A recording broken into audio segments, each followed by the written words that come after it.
कि हजारों करोड़ रुपया भारत सरकार ने भेजा। नमस्कार दोस्तों, मोदी सरकार ने जब से कश्मीर से अनुच्छेद 370 और 35 से हटाया है, तभी से पाकिस्तान के साथ साथ कश्मीर के कुछ नेता भी मोदी सरकार के खिलाफ जमकर भड़ास निकाल रहे हैं। जिस तरह से भारत के आंतरिक मामलों में दखल देने वाले पाकिस्तान को कश्मीर से अनुच्छेद 370 हटाया जाना बर्दाश्त नहीं हो रहा, उसी तरह कश्मीर की पीपल्स डेमोक्रेटिक पार्टी यानी पीडीपी की अध्यक्ष महबूबा मुफ्ती भी अभी तक मोदी सरकार के खिलाफ जमकर भड़ास निकाल रही हैं। इस बार तो उन्होंने कश्मीर को विशेष राज्य का दर्जा वापस दिलाने के लिए किसान आंदोलन वाला हथकंडा अपनाने का प्लान बना लिया है। बीजेपी का शुरू से ही मानना रहा है कि एक देश में दो विधान, दो प्रधान और दो निशान नहीं चलेंगे। श्यामा प्रसाद मुखर्जी के इसी सपने को पूरा करते हुए मोदी सरकार ने जम्मू कश्मीर को अलग झंडा लगाने का हक देने वाले विवादित अनुच्छेद 370 को ही 5 अगस्त 2019 के दिन घाटी से उखाड़ फेंका। सरकार के इस फैसले का कांग्रेस समेत विपक्षी पार्टियों ने जमकर विरोध किया। कश्मीर के पूर्व सीएम और पीडीपी अध्यक्ष महबूबा मुफ्ती तो अभी भी इस ताक में है कि किसी भी तरह कश्मीर में फिर से अनुच्छेद 370 लागू हो जाए। इसी कोशिश में लगी महबूबा मुफ्ती ने अब मोदी सरकार को किसान आंदोलन की तरह विरोध प्रदर्शन करने का चैलेंज दिया है। गुरुवार को उत्तरी कश्मीर के बारामूला में महबूबा मुफ्ती ने मीडिया से बात करते हुए कहा कि देश का विशेष दर्जा वापस पाने के लिए लोगों को किसानों की तरह आंदोलन शुरू करना होगा। हम जम्मू कश्मीर की खोई पहचान दोबारा दिलाने के लिए लड़ाई लड़ रहे हैं। अगर सरकार जम्मू कश्मीर में पहले की स्थिति को बहाल नहीं करती है तो हम भीख नहीं मांगेंगे। पीडीपी कश्मीर मुद्दे के समाधान की बात कर रही है और खोई हुई विशेष स्थिति को दोबारा बहाल करने की मांग कर रही है। हमें इसके लिए लड़ना होगा। महबूबा मुफ्ती ने किसान आंदोलन का जिक्र करते हुए कहा कि हम कश्मीर के लोगों को उनकी तरह ही शांतिपूर्ण आंदोलन करना होगा। आज पूरी दुनिया किसान आंदोलन के पक्ष में बोल रही है। 5 अगस्त 2019 को जम्मू कश्मीर और इसके अवाम से उसकी पहचान छीन ली गई। पीडीपी का एक ही मकसद है, कश्मीर मसले को शांतिपूर्ण तरीके से हल करना और खोई पहचान को फिर से वापस दिलाना। महबूबा मुफ्ती ने मोदी सरकार पर जबरदस्त हमला बोलते हुए कहा कि केंद्र सुनियोजित तरीके से जम्मू कश्मीर के लोगों को कमजोर बनाने की कोशिश कर रहा है। पहले यहां असंवैधानिक तरीके से अनुच्छेद 370 और 35A को हटाया गया। अब लोगों पर संपत्ति कर लगाया जा रहा है। यह सब जम्मू कश्मीर के लोगों को आर्थिक रूप से कमजोर करने के लिए किया जा रहा है। एक तरफ पीडीपी अध्यक्ष अभी भी अनुच्छेद 370 का राग अलापते हुए किसान आंदोलन की तरह विरोध प्रदर्शन करने का प्लान बना रही हैं, तो वहीं दूसरी तरफ उन्हीं के नेता पीडीपी का साथ छोड़ते चले जा रहे हैं। हद तो तब हो गई कि मोदी सरकार के खिलाफ महबूबा मुफ्ती भड़ास निकाल रही हैं और उसी मोदी सरकार की राज्यसभा पीडीपी सांसद जमकर तारीफ कर रहे हैं। अभी कुछ दिन पहले ही महबूबा मुफ्ती के सबसे करीबी नेता माने जाने वाले पीरजादा मंसूर ने पीडीपी का साथ छोड़ दिया। वहीं लगातार अकेली पड़ती जा रही महबूबा मुफ्ती जब पिछले दिनों कुपवाड़ा में पार्टी की बैठक करने पहुंची तो राज्यसभा के पूर्व सांसद फैयाज अहमद मीर ने महबूबा की इस अहम बैठक से दूरी बना ली। फैयाज अहमद मीर वही नेता हैं जिन्होंने भरी संसद में मोदी सरकार की तारीफ की थी।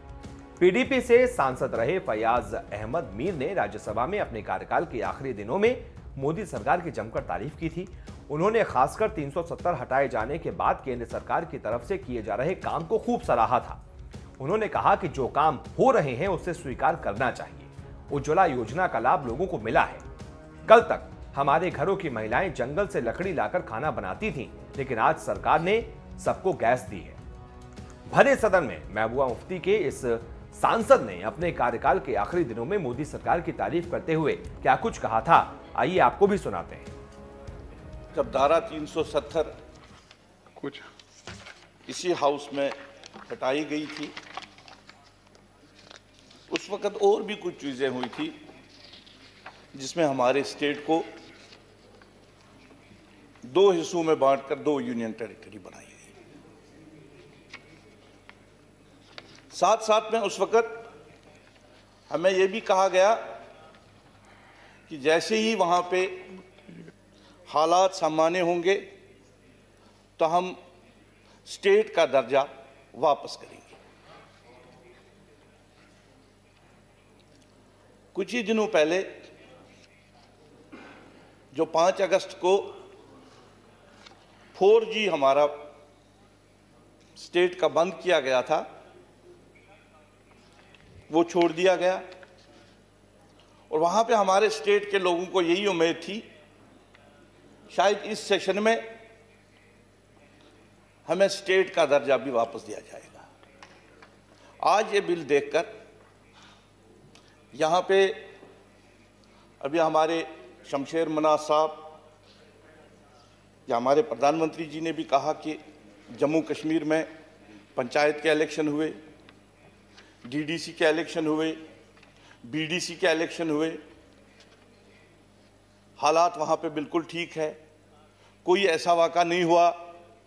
अगर हालात ठीक है, सब कुछ सामान्य है, तो मुझे लगता है कि आज इस बिल के बजाय काश ऐसा होता कि एक हमारा स्टेट का दर्जा वापस दिया जाता, दूसरा साथ साथ में जैसे हमारे आजाद साहब ने कहा 70 साल के बाद भी अभी हमारे वहां पे कश्मीर में ट्रेन नहीं पहुंची।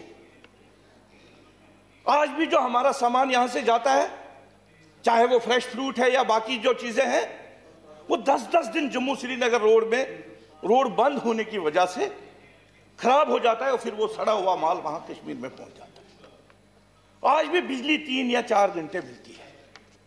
काश ऐसा होता कि जो हमें 5 अगस्त को कहा गया था कि हम नया जम्मू कश्मीर बनाएंगे, वहां पे डेवलपमेंट नहीं है, वहां पे एम्प्लॉयमेंट नहीं है, बजाय इसके आज हमें यहां पे क्या हम 2022 तक वहां पे ट्रेन पहुंचाएंगे, हम 2022 तक वहां का 4 लेन बनाएंगे, हम वहां पे जो बेरोजगारी है वो खत्म करेंगे। हम समझते कि नया कश्मीर की कुछ शुरुआत हुई। समाप्त करें आपका समय। मैं 1-2 मिनट, अब जम्मू कश्मीर का कभी आता, हमारा लास्ट ही है। नहीं आप समाप्त करें, आप समाप्त करें, समय आप 1 दिन रह गए, 1 मिनट कर लें। जैसे आजाद साहब ने यहां पे कहा, चाहे वो रहबरी खेल है, रहबरी टीचर है, हमारे NIS ट्रेनिंग करने के लिए उनको पटियाला भेजा था, उनको लगाया गया भी था, फिर उनको निकाला गया। इसी तरह हमारे होम गार्ड वाले पिछले 10 दिन से वहां जम्मू में एहतजाज कर रहे हैं, SPO। इसी तरह हमारे जो 61,000 डिलीवेजर थे, जब यहां धारा 370 को हटाया गया, उनको शायद ये उम्मीद थी कि नया कश्मीर में हमारा मसला भी हल हो जाएगा, लेकिन आज तक वो नहीं हुआ। बजाय इसके कि हमें कुछ नया मिलता। अब आप समाप्त करें। नहीं अब आप समाप्त करें। अभी डीडीसी के चुनाव हुए। नहीं अब आप समाप्त करें। वैसे 1 मिनट बस। डीडीसी के चुनाव हुए, 2 सीटों पे काउंटिंग रोकी हुई है। हम यहां कहते हैं POK is part of India. वहां की 2 लेडीज आई थी, उन्होंने इलेक्शन लड़ा। अब आप समाप्त करें सर। एक मिनट लूंगा, 1 दिन है हमारा यहाँ पे, 1 मिनट अगर ऑलरेडी आपको बोल, लेकिन उसकी काउंटिंग रुकी हुई है। इसी तरह